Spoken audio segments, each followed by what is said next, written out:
आपको यह अगला पाठ पढ़ाने जा रही हूँ, उसको ध्यान दें। वाक्य। अब तक बच्चों हमने पढ़ा था, जैसे हम हर चीज पढ़ चुके हैं, संज्ञा, सर्वनाम, विशेषण, क्रिया। अब हमने अविकारी शब्द भी पढ़ लिए, क्रिया विशेषण, संबंध बोधक, समुच्चय बोधक, विस्मयादि बोधक। हमने एक बात देखी है, यानी कि हर एक चीज हमने सीख ली है। शब्द क्या होते हैं, कैसे वो बनाए जाते हैं, कैसे वर्णों से शब्दों का मेल होने से शब्द बनते हैं, फिर शब्दों को जोड़कर हम वाक्यों को बनाते हैं। तो वाक्य जो होते हैं, देखो बच्चों, वाक्य जो होते हैं, हमने एक चीज सीखी हमेशा व्याकरण में कि शुद्ध शब्दों का प्रयोग करें, शुद्ध ये हो वो भी हो। लेकिन अगर हम शुद्ध शब्दों का प्रयोग करते हुए भी उन शब्दों को आगे पीछे रख देते हैं, कहीं भी किसी भी शब्द को लगा देते हैं, तो उस शब्द को हम क्या कहेंगे, वो भी एक सही वाक्य नहीं माना जाएगा। बेशक शब्द हमारे शुद्ध हैं, शुद्धता के साथ साथ हमें उन शब्दों को उनके एक्चुअल प्रॉपर जगह पर, यानी कि एक अरेंजमेंट के साथ उनको रखेंगे, तभी हमारा वाक्य माना जाएगा। वाक्य होते क्या हैं, देखिए, वाक्य के बारे में आप पहली कक्षाओं में भी पढ़ चुके हैं कि शब्दों के मेल से वाक्य बनते हैं। मैंने अभी आपको बताया कि शब्दों के, और शब्दों के भी सही सार्थक शब्दों के, सार्थक का मतलब होता है जिसका कोई अर्थ हो शब्द का, सार्थक शब्दों को, उन शब्दों को उसको मिलाकर हम अपने वाक्य को बनाते हैं।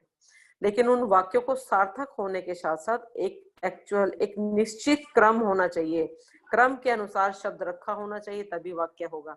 जैसे देखिए, आपके सामने वाक्य है, भी मैं पीऊंगा दूध, कील हथौड़ी से गाड़ रहा वह।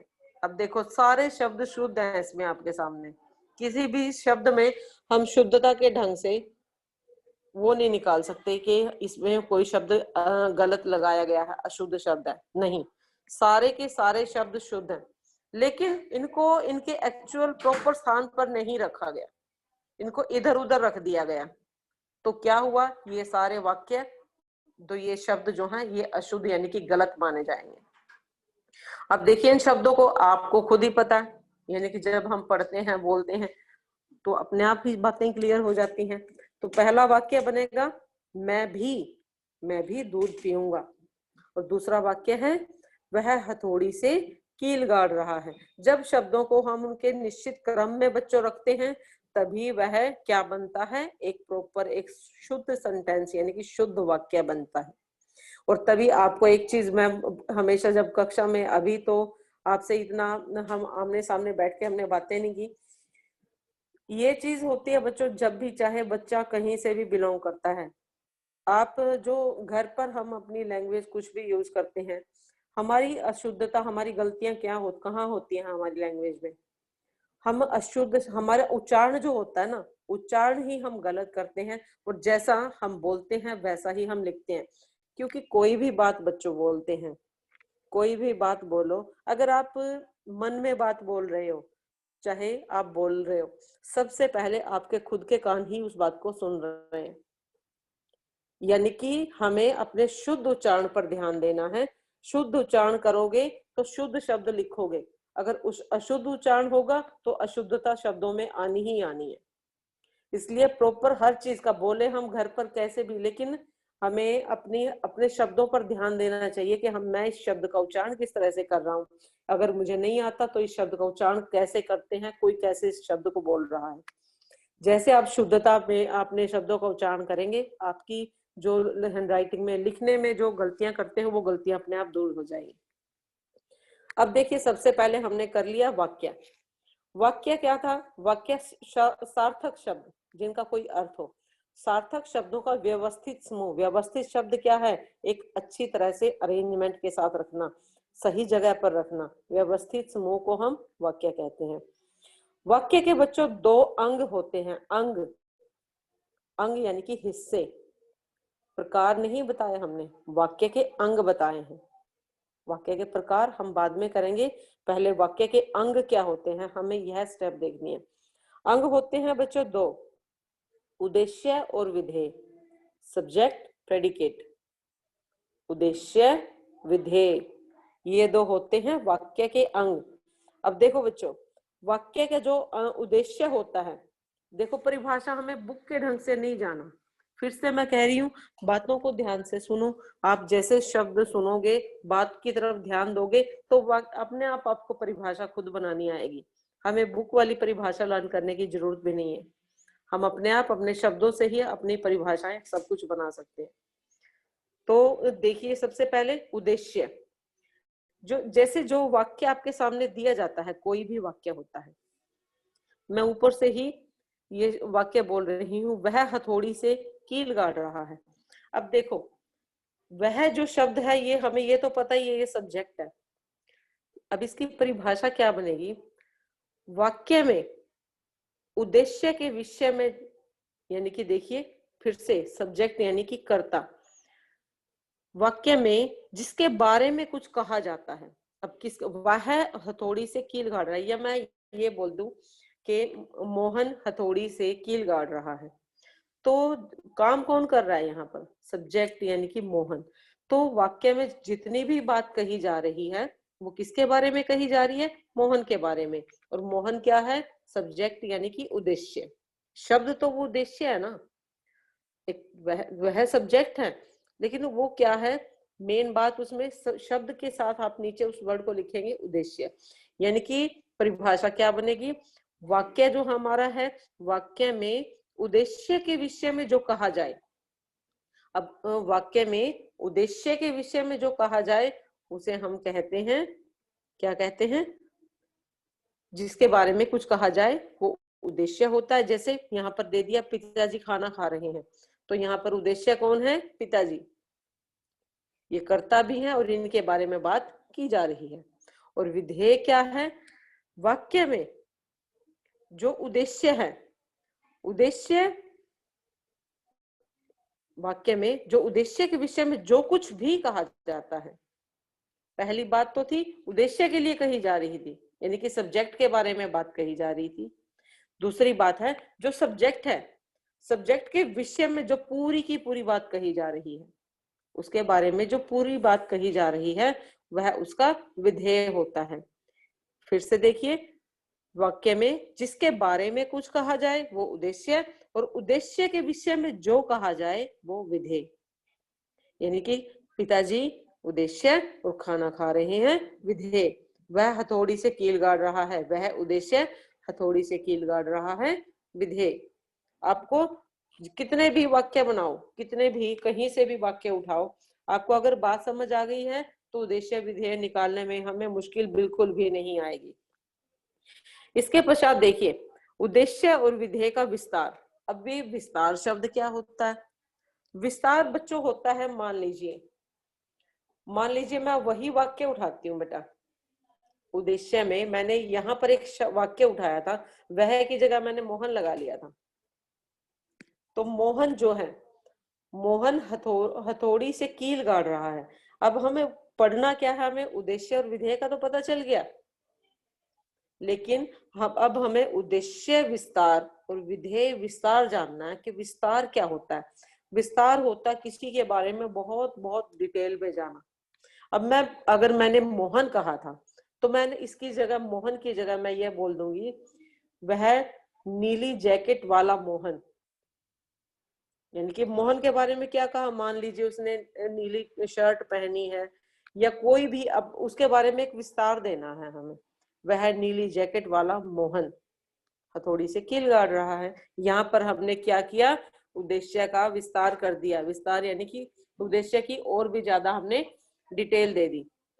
उद्देश्य विस्तार यानी कि देखिए, अब इसमें वाक्य दिए गए हैं, इसमें उद्देश्य विस्तार में मेरा भाई रमेश जा रहा है। यहाँ पर हम यह भी कह सकते थे कि रमेश जा रहा है, लेकिन हमने उद्देश्य विस्तार कैसे किया कि मेरा भाई रमेश जा रहा है। यहाँ रमेश करता है और उसका हमने विस्तार कर दिया, उसके बारे में डिटेल दे दी। ऐसे ही विधेय विस्तार क्या होता है? रवि कक्षा में प्रथम आएगा, रवि कक्षा में प्रथम आएगा, यानी कि रेखांकित शब्द क्या है? रेखांकित पूरा अंश विधेय है। इसके पश्चात देखिए, इसमें अनेक वाक्य और भी दिए गए हैं। इन वाक्यों के बारे में देखिए, अशुद्ध वाक्य, अशुद्ध शुद्ध वाक्य क्या होते हैं? यानी कि वाक्य बच्चों कोई भी काम करो आप, आपको शुद्ध अशुद्ध अपने आप गलती हमें अपने आप अगर जाती है कि हमने कहीं ना कहीं गड़बड़ की है। देखिए अशुद्ध वाक्य है, मैं मेरा काम कर लूंगा, मैं मेरा काम कर लूंगा। अपने आप ये चीज जो अशुद्ध होता है वो चीज हमें अटपटी खुद लगती है बेटा, वो चीजें हमें महसूस हो जाती है जब हम शुद्ध वाक्यों का प्रयोग करते हैं। इसमें बताया गया है मैं मेरा काम कर लूंगा, लेकिन शुद्ध वाक्य क्या होगा, मैं अपना काम कर लूंगा। आगे देखिए अगला वाक्य दिया गया है, हम खाना खा लिए हैं, लेकिन वाक्य शुद्ध वाक्य क्या होगा, हमने खाना खा लिया है।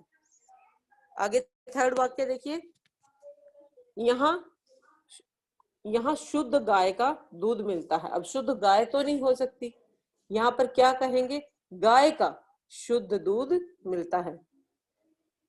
अभी ये एक वाक्य बड़ा ही बच्चों प्रयोग किया जाता है, जैसे इसमें दिया भी गया है 10वां वाक्य, बालक को काटकर सेब खिलाओ, लेकिन शुद्ध वाक्य क्या होता है, सेब काटकर बालक को खिलाओ। सेब को काटा जा रहा है, बालक को नहीं, यानी कि बालक को तो सेब को काटकर खिलाना है, तो क्या है, सेब काटकर बालक को खिलाओ।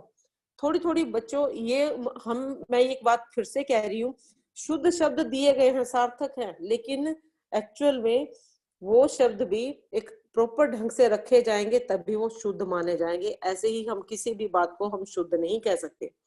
अगला वाक्य था इसमें, एक फूलों की माला दीजिए। अब फूल एक नहीं होता माला में, क्या होगा, फूलों की एक माला दीजिए। माला एक है, फूल अनेक है। सबों ने मुझे पीटा, इसमें लेकिन वाक्य शुद्ध क्या होगा, सबने मुझे पीटा। मेरे पिताजी चला गया। अब मैंने आपको एक चीज बताई थी यहाँ पर, अब देखो मान लो पिताजी है तो एक वचन, लेकिन मैंने वचन के वाक्य में आपको क्या बताया था, जब हम किसी को हम सम्मान दे रहे हैं, बहुत अधिक आदर सम्मान देते हैं, तो हम एक वचन के स्थान पर क्या करते हैं, बहुवचन शब्द का प्रयोग करते हैं। तो इसमें क्या होगा, मेरा पिताजी चला गया, इसमें होगा मेरे पिताजी चले गए। अगला वाक्य है, कृपा करके चले जाइए, इसमें होगा कृपया चले जाएं।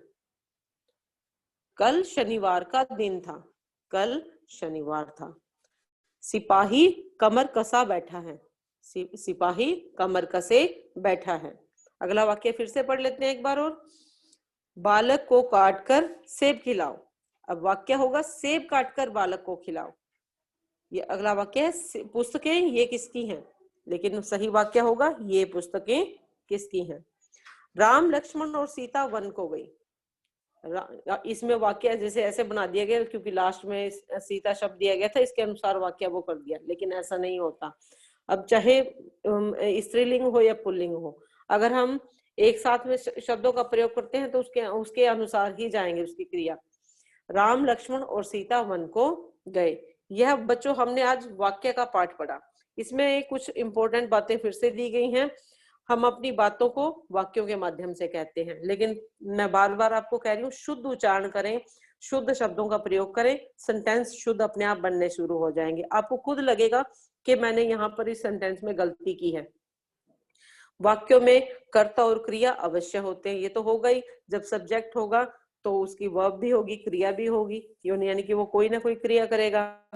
वाक्य के दो अंग होते हैं, अंग होते हैं उद्देश्य और दूसरा विधेय, उद्देश्य और विधेय। अगला है वाक्य को शुद्ध रूप में लिखना चाहिए, ये भी सही बात है। शुद्ध रूप में वाक्य लिखेंगे तभी गलतियां कम होगी और मार्क्स भी अच्छे आएंगे। शुद्धता में भी लिखना जरूरी है और एक सुंदर राइटिंग में भी लिखना जरूरी है, एक प्रॉपर ढंग से। जब भी हम किसी भी एग्जाम में बैठते हैं, कोई भी क्वेश्चन पेपर देखते हैं, तो हमें ना प्रॉपर उस चीज का पता होना चाहिए कि प्रश्न लिखने की जरूरत नहीं है, नंबर डालो, लेकिन प्रॉपर ध्यान से उस प्रश्न को पढ़ें, फिर उसका उत्तर दें। उसको घुमाकर भी पूछा जा सकता है, आप ऐसे ही कुछ भी नहीं कह सकते। धन्यवाद बच्चों, आशा करती हूँ आपको यह पाठ अच्छी तरह से समझ आया होगा। आप इस पाठ की बैक एक्सरसाइज को एक बार ना फाइंड आउट करेंगे और इसको करके देखेंगे। कल हम अगली